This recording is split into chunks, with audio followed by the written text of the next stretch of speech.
त्यानंतर Ayushman advocate Bhupendra Raipure sir यांना मी अशी विनंती करतो की त्यांनी या ठिकाणी येऊन आपले विचार व्यक्त करावे.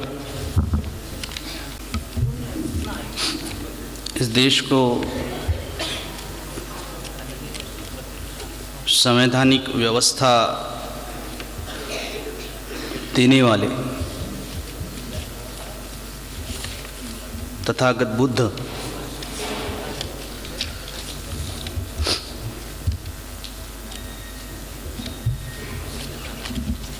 महामानव ज्योतिबा फुले, सावित्रीमाई फुले, धरती के आबा वीर बिरसा, छत्रपति शिवाजी महाराज, छत्रपति शाहू जी महाराज, भारतीय संविधान के शिल्पकार डॉक्टर बाबा साहब अम्बेडकर और फुले शाहू अम्बेडकर के कारवां को आगे बढ़ाने वाले इस आंदोलन के 21वीं सदी के महानायक माननीय कांशीराम साहब तथा इस देश में मानवता की प्रस्थापना के लिए संघर्ष करने वाले, कोशिश करने वाले सभी संत गुरु महामानवों को आज के इस मौके पर विनम्र होकर के अभिवादन करता हूँ. इस 17वें राष्ट्रीय संविधान साहित्य सम्मेलन के सम्माननीय अध्यक्ष आदरणीय दिलीप काकड़े जी,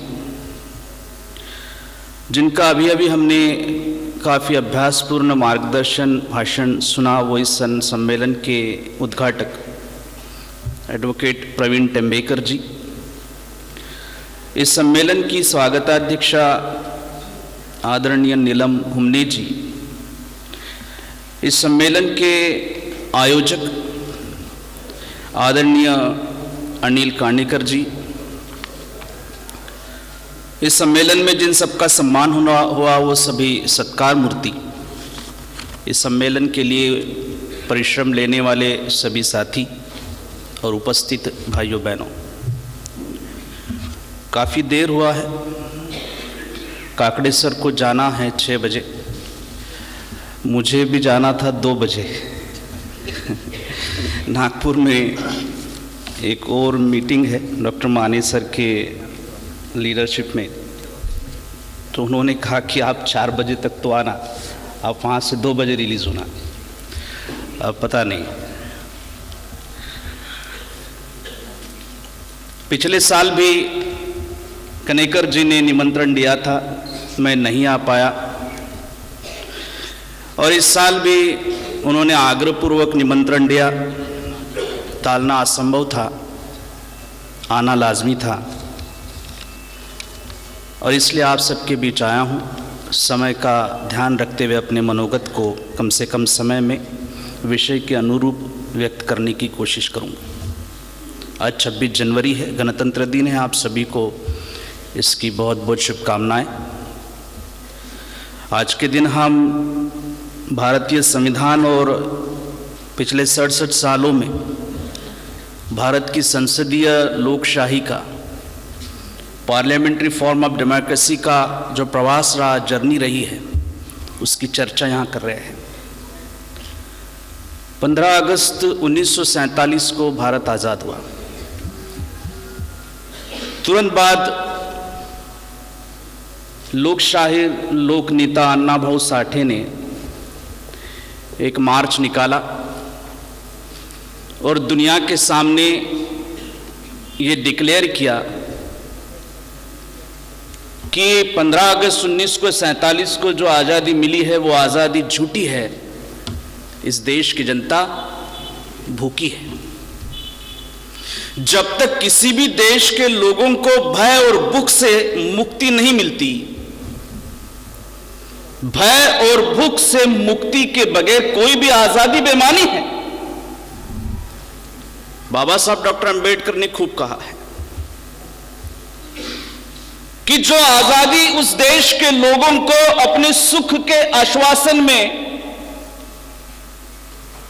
तब्दील होने की गवाही नहीं देती, जो आज़ादी उस देश के लोगों को सुख का आश्वासन नहीं देती, वो आज़ादी बेमानी आज़ादी है. और इस देश को, इस देश के लोगों को भय और भूख की व्यवस्था का निर्माण करने वाली शोषण की व्यवस्था से मुक्ति देने वाली नई व्यवस्था का निर्माण, ये 26 जनवरी 1950 को भारत के संविधान के लागू होने के साथ ऐसे शोषण मुक्त समाज का व्यवस्था का आगाज हुआ। और इसलिए अगर हम ये कहें कि इस देश के बहुजन समाज का, इस देश के तमाम नागरिकों का 26 जनवरी 1950 ये सही आजादी का दिन है, तो ये कोई अतिशयोक्ति नहीं होगी। 26 जनवरी 1950 इस देश के बहुजन समाज का सही आजादी का दिन है। इस दिन से एक नए भारत का निर्माण हुआ, democratic India, constitutional India. Bharat के इतिहास के पन्नों को पलट करके देखो, बाबा साहब ने, अब हर कोटेशन के साथ बाबा साहब जुड़े हैं। मेरी पढ़ाई सीमित है, मैं तो कहता हूं कि मेरे अपने हर उड़ान को इतने ही पंख दिए हैं कि मेरी हर उड़ान तुझ तक ही जाकर सीमित हो। मैंने अपनी उड़ान को इतने ही पंख दिए हैं, मैं उन्हें भी समझ सकूं तो बहुत समझ लिया, ऐसा मानता हूं। दुनिया जिन्हें कोट करती है उन्हें समझने के बाद और किसी को समझने की जरूरत है, ऐसा मुझे नहीं लगता।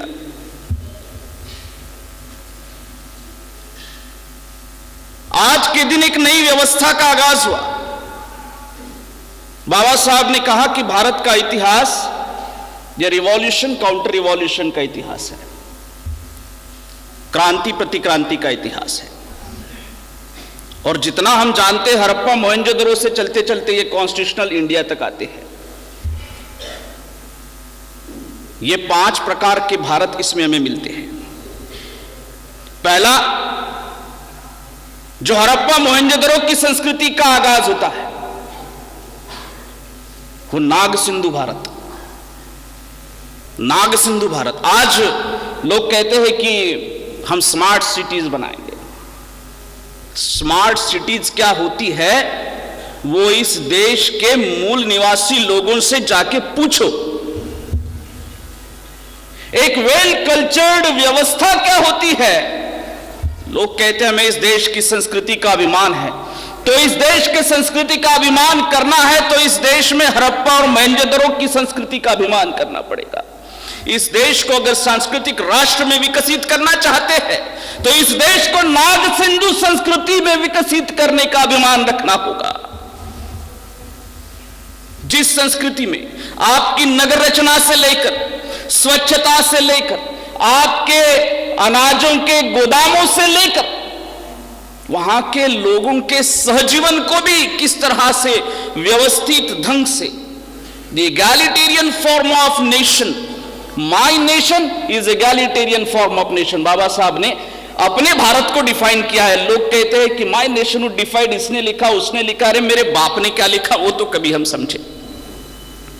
हमारा भी नेशन डिफाइंड है, माई नेशन इज ऑल्सो डिफाइंड, ये बाबा साहब ने कहा, हमारा नेशन डिफाइंड है। माई नेशन इज एगैलिटेरियन नेशन, समताधिष्ठित राष्ट्र, यही हमारा राष्ट्र है। और जो जो समता के आड़े आएगा उसको ऐसे नहीं तो वैसे, उसको खत्म करके ही आगे बढ़ना पड़ेगा। समता के सिवा हम किसी भी चीज पर कॉम्प्रोमाइज नहीं कर सकते। वो नाग सिंधु भारत, ये पहले भारत का निर्माण मिलता है। काउंटर रिवॉल्यूशन होती है, वेदों का निर्माण होता है, तो वैदिक संस्कृति वाला एक वैदिक भारत मिलता है। चातुर्वर्ण व्यवस्था का निर्माण जिसमें हुआ, ब्राह्मण, क्षत्रिय, वैश्य, शूद्र, जिसके अच्छे बुरे परिणाम जो है उसे भोगता रहा समाज, और उसे फिर काउंटर होता है तो एक बुद्धिस्ट भारत का निर्माण होता है। बाबा साहब कहते हैं कि सम्राट अशोक के शासनकाल में वर्ण व्यवस्था का पूर्णतः अंत हो गया था। वो भारत यानी बुद्धिस्ट इंडिया, और बुद्धिस्ट इंडिया सम्राट अशोक के परिणाती ब्रोदरत की हत्या होती है ना? ये सारा इतिहास जानते हैं, इसलिए उस डिटेलिंग में नहीं जा रहा। ब्रोदरत की हत्या होती है, मनुस्मृति के अमल वाला भारत, जिसे कुछ लोग हिंदू भारत भी कहते हैं, लेकिन वो मनु भारत है। और उस मनु भारत के बाद इस देश के अंदर आर्टिकल 13 ने वो सारे दोज ऑल जितने भी कानून derogative with the principles of the constitution, Bharat के संवैधानिक मूल्यों के साथ जो मेल नहीं खाते, वो सारे के सारे कानून आर्टिकल 13 ने निरस्त कर दिए हैं। और आज जो भारत निर्माण हुआ है, उस भारत का निर्माता अगर कोई है तो वो डॉक्टर बाबा साहब अंबेडकर है। एक नए भारत का निर्माण, आज हम जिस भारत के अंदर रहते हैं वो एक कॉन्स्टिट्यूशनल इंडिया है, एक डेमोक्रेटिक इंडिया है, संवैधानिक प्रजातांत्रिक गणराज्य भारत का निर्माण अगर किसी ने किया है तो बाबा साहब अंबेडकर ने किया है। इस लिहाज से अगर हम ये कहें कि आज के इस भारत के निर्माता अगर कोई है तो बाबा साहब अंबेडकर है, उस लिहाज से हम कहें कि आज के इस भारत के पिता अगर कोई है तो डॉक्टर बाबा साहब अंबेडकर है। किताबों में पढ़ा राष्ट्रपिता कौन, तो गांधी जी है ना। अब गांधी जी कौन से राष्ट्र के पिता है ये भी हमें ढूंढना पड़ेगा, क्योंकि ये जो संवैधानिक भारत का निर्माण हुआ है वो बाबा साहब के कारण निर्माण हुआ है। इस भारत के पिता तो बाबा साहब अंबेडकर है। गांधी जी ने राम राज्य की कंसेप्ट रखी, गांधी जी ने वर्ण व्यवस्था का समर्थन किया, इस देश के अंदर नवर्ण व्यवस्था चलती है। गांधी जी ने कास्ट इकोनॉमी का समर्थन किया है। सर अर्थतज्ञ भी है, समझे, मैं विषय को रखते हुए उस दिशा में भी कुछ मुद्दों को जरूर रखूंगा। वो कास्ट इकोनॉमी को भी खत्म करने का, तोड़ने का काम भारत के संविधान ने किया। कोई भी बात जो आपके दिमाग में थी गांधी जी, वो इस देश के निर्माण में काम में नहीं आई। किस राष्ट्र के पिता है आप मुझे नहीं मालूम, आज जिस राष्ट्र के अंदर हम रहते हैं उस राष्ट्र के पिता अगर कोई है तो वो डॉक्टर बाबा साहब अंबेडकर है। और इसलिए हम कहते हैं कि संवैधानिक भारत के निर्माता ये डॉक्टर बाबा साहब अंबेडकर है। कुछ कहते हैं कि हमें यहां हिंदू राष्ट्र का निर्माण करना है ना। 3600 साल इस देश के अंदर मनुस्मृति का अमल रहा। 3600 साल इस देश के अंदर मनुस्मृति का अमल रहा। अरे पिछले 3600 साल इस देश में मनु के अमल के बावजूद आप इस देश को हिंदू राष्ट्र नहीं बना सके। अब इस देश में बाबा साहब के संविधान का रूल चलता है। अब इस देश को हिंदू राष्ट्र बनाना आपके बस की बात नहीं रही। भारत कभी हिंदू राष्ट्र नहीं था, नहीं है, ना होगा। जब तक भारत का संविधान है ये देश कभी भी हिंदू राष्ट्र नहीं बन सकता। ये भी हमें आज के इस मौके से, आज के इस प्रसंग से सबको बताना जरूरी है। और इसलिए भारत का संविधान उन्हें खलता है जिनकी अंतस्थ हेतु को, उद्देश्यों की पूर्ति को भारत का संविधान सपोर्ट नहीं करता। वेंकट चलैया कमीशन वगैरह, सर जुडिशियल रिव्यू से हमें कोई भेद नहीं है, मंशा से है, मंशा से है।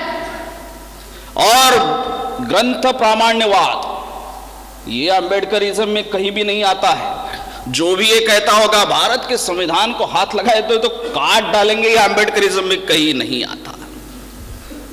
आता है आर्टिकल 368 ऑफ कॉन्स्टिट्यूशन, अभी कनेकर जी ने उल्लेख किया था। भारत के संविधान के अंदर के अमेंडमेंट के provision already constitution of India के अंदर है। अभी अभी अनंत कुमार हेगड़े जी ने एक वचन भी उनका है ना, काफी जाहिर हुआ दुनिया के अंदर कि हम सत्ता में आए इसलिए है कि भारत का संविधान बदलना चाहते हैं। क्यों बदलना चाहते हैं? क्योंकि भारत का संविधान उन्हें उनके राष्ट्र के निर्माण में सहकार्य नहीं करता। और भारत के निर्माण का, भारत के संविधान के कारण अगर उनके अंतस्थ हेतु सफल नहीं होते हैं तो वो भारत के संविधान का विरोध करेंगे। वो कभी भारत के संविधान की हिमायती नहीं रहे जिनके अंतस्थ हेतु इगैलिटेरियन नेशन के खिलाफ है, जो समता को समरसता में बदलना चाहते हैं। समरसता का मतलब भी वही होता है, तू जहां है वहां ठीक है, मैं जहां वहां हूं वहां ठीक है, हाथों में हाथ मिला के चलेंगे, तू मेरी जगह नहीं आएगा, मैं तेरी जगह नहीं आऊंगा। समता को यह मंजूर नहीं होता। तेरी मेरी ये समता के अंदर कंसेप्ट ही नहीं होती, संकल्पना ही नहीं होती। इसलिए हमने क्लियर किया, हमारा नेशन तो डिफाइंड है, कोई समझौता नहीं, इक्वालिटी के साथ कोई समझौता नहीं। लेकिन कॉन्स्टिट्यूशनल तरीके से, संसदीय डेमोक्रेटिक मेथड से बाबा साहब ने अगर कहा है कि संविधान इस देश का निर्माण करता है, तो यह भी कहा कि यह संविधान हमने हमारी पीढ़ी के लिए बना है। भाई आप लोग बना लेना, अपने लिए आप लोग बना लेना। इसलिए 368 जैसा आर्टिकल भी है जिसका मिसयूज बार बार होते रहा है। 39th अमेंडमेंट की बात हुई, 42nd अमेंडमेंट की बात हुई, दोनों अमेंडमेंट को सुप्रीम कोर्ट ऑफ इंडिया ने खारिज कर दिया है ना। इंदिरा गांधी ने जब उनके प्रोसिक्यूशन को चैलेंज करने के सवाल जब उठे तो उन्होंने 39th अमेंडमेंट कॉन्स्टिट्यूशन के अंदर लाया। 42nd अमेंडमेंट ने भी इस देश के मूलभूत अधिकारों को, फंडामेंटल राइट्स को संकुचित करने का कोशिश किया। सुप्रीम कोर्ट ऑफ इंडिया ने उनको निरस्त कर दिया और क्लियर कर दिया। सर ने अभी क्या गोलकनाथ की केस का उल्लेख किया, मिनर्वा मिल्स का उल्लेख किया, उसके पहले केशवानंद भारती का उल्लेख हुआ। आप लोग जानकार लोग हैं, आप पढ़े, 17 साल से संविधान सुन रहे हैं, तो अब संविधान का बहुत इंटरप्रिटेशन हुआ है। उस 1950 से 50 वाला संविधान जो है ना, तो बहुत आगे बढ़ा है, बहुत चला है। और मेरा मानना, अगर बाबा साहब के बच्चे हैं और कॉन्स्टिट्यूशनल वैल्यूज में अगर हम इंटरेस्ट रखते हैं, तो इस संविधान को और भी आगे ले जाना पड़ेगा। हम 21st सेंचुरी में आए हैं, दुनिया बहुत बदली है, उस मुद्दे को भी छेड़कर खत्म करूंगा। नहीं तो संविधान के गुणगान तो है, संविधान की सुंदरता तो है, उसकी भव्यता है, सब है, सब है। लेकिन कुछ तुम्हारी और मेरी रिस्पॉन्सिबिलिटी भी है। कुछ जोड़ेंगे कि नहीं, कि नहीं बहुत अच्छा संविधान है, उसे बदलना नहीं यार, जैसे वैसे रहने तो बदलना पड़ेगा। क्या सुप्रीम कोर्ट ऑफ इंडिया ने क्लियर कर दिया उन बातों में 5 अलग अलग चीजें जो basic structure of the constitution बनाती है, उसको बदला ही नहीं जा सकता। सुप्रीमेसी ऑफ कॉन्स्टिट्यूशन नहीं बदली जा सकती, सेकुलर स्ट्रक्चर ऑफ कॉन्स्टिट्यूशन नहीं बदला जा सकता है, जो सेपरेशन ऑफ पावर है लेजिस्लेचर के बीच में, जुडिशियरी के बीच में, न्यायपालिका, कार्यपालिका, विधायिका के बीच में नहीं बदला जा सकता है। यानी कॉन्स्टिट्यूशन के बेसिक स्ट्रक्चर को बिना धक्का लगाए जितने अमेंडमेंट होते हैं उतने हो सकते हैं, लेकिन बेसिक स्ट्रक्चर ऑफ कॉन्स्टिट्यूशन को अमेंड नहीं किया जा सकता, बदला नहीं जा सकता। यही संविधान की बहुत सुंदरता है, बहुत भव्यता है। आज अगर संविधान टिका है तो तुम्हारे और मेरे कारण नहीं टिका। कोई अगर ये सोचता है ना कि हमने संविधान को साबित रखा है, संविधान बाबा साहब के कारण बना और संविधान टिका है तो बाबा साहब के कारण खुद टिका है। कश्मीर की बात होती है ना, आर्टिकल 1 से लेकर चलो, इतनी सुंदरता है। वो जो लोग लॉ पढ़ते हैं उनको मालूम है कि constitution of India is partly rigid and partly flexible. तो कहां रिजिड है, वहां रिजिड है जहां उसको रहना जरूरी है, कहां फ्लेक्सिबल है जहां उसको जरूरी है। आप बदल सकते हैं इस देश में चुनाव कैसे होंगे, आप देश की नीतियों को तय कर सकते हैं, लेकिन कॉन्स्टिट्यूशन के बेसिक स्ट्रक्चर को तय नहीं कर सकते, उसको छेड़ नहीं सकते। कश्मीर की बात होती है, भारत के अंदर आर्टिकल 1 ने क्लियर किया, एसेशन का रास्ता है। इस देश से कोई राज्य अलग होने की सोच भी नहीं सकता, कल्पना नहीं कर सकता, कोई कितना भी चीखे, भारत का संविधान उसे छूट नहीं देता। अंदर आने का रास्ता है, पूरा संविधान छेड़ के देखो, बाहर निकलने का रास्ता ही नहीं है कोई दिखाए। कश्मीर को भारत में आने का रास्ता है, कश्मीर लाख चाहे उसको भारत से निकलने का रास्ता है ही नहीं। यह भी रिजिडिटी है, यह भी सुंदरता है भारत के संविधान की, उसको बहुत सीमित करके सोचा गया है। इसलिए बाबा साहब ने, कनेकर सर ने बहुत क्लियर किया, अच्छा है, सही है। बाबा साहब ने स्पष्ट भी कर दिया कि मेरा प्राइमरी मोटो यही था भारत के संविधान सभा के अंदर आने का, कि मैं मेरे लोगों को, यानी इस देश के बैकवर्ड्स को, सभी SC ST OBC, इनके सेफगार्ड्स को प्रोटेक्ट कर सकूं, क्योंकि मुझे मालूम है आप अपने देश का संविधान बना लोगे, कैसे होगा इस देश का संसद तुम तय कर लोगे, कैसे चलेंगे चुनाव तय कर लोगे, इसमें मुझे कोई डाउट नहीं है। लेकिन डाउट है कि तुम इस देश के पिछड़े लोगों को कुछ दोगे। इसलिए उस देश की संसद को उस तरह बनाने के लिए, चलाने के लिए जो प्रोविजन सेफगार्ड्स की जरूरत है, उसलिए मैं आना चाहता हूं। लेकिन जब संविधान बनाने का जिम्मा ही मुझ पर आन पड़ा तो मुझे मेरा मोटो और वाइड करना पड़ा। मेरा मोटो अब नेशन को बनाने का हुआ, और वो राष्ट्र बनाने की जिम्मेदारी बाबा साहब को निभानी पड़ी है। 67 सालों की चर्चा करें, भारत बहुत बदला है, बहुत बदला है। उन बदलावों की डिटेल में चर्चा नहीं होगी। मीरानंदा की एक बहुत अच्छी किताब आई है, आपने अगर पढ़ी हो, प्रॉफिट्स फेसिंग बैकवर्ड्स। आज प्रॉफिट्स के सामने, प्रेषितों के सामने अगर कोई चैलेंज है तो आप और मैं। इस देश की बैकवर्ड्स की मूवमेंट है, इस देश के एम्बेडकराइट्स मूवमेंट है, वो उनके सामने चैलेंज है जो इस देश में समता नहीं चाहते। उनके सामने, प्रॉफिट्स के सामने, सारे प्रेषितों के सामने दुनिया भर के चैलेंज खड़ा है आपका और मेरा, संविधानवादियों का, कॉन्स्टिट्यूशनलिज्म में विश्वास करने वालों का। उन्होंने संविधान के कारण आए बदलावों की बहुत अच्छी चर्चा की है। सभी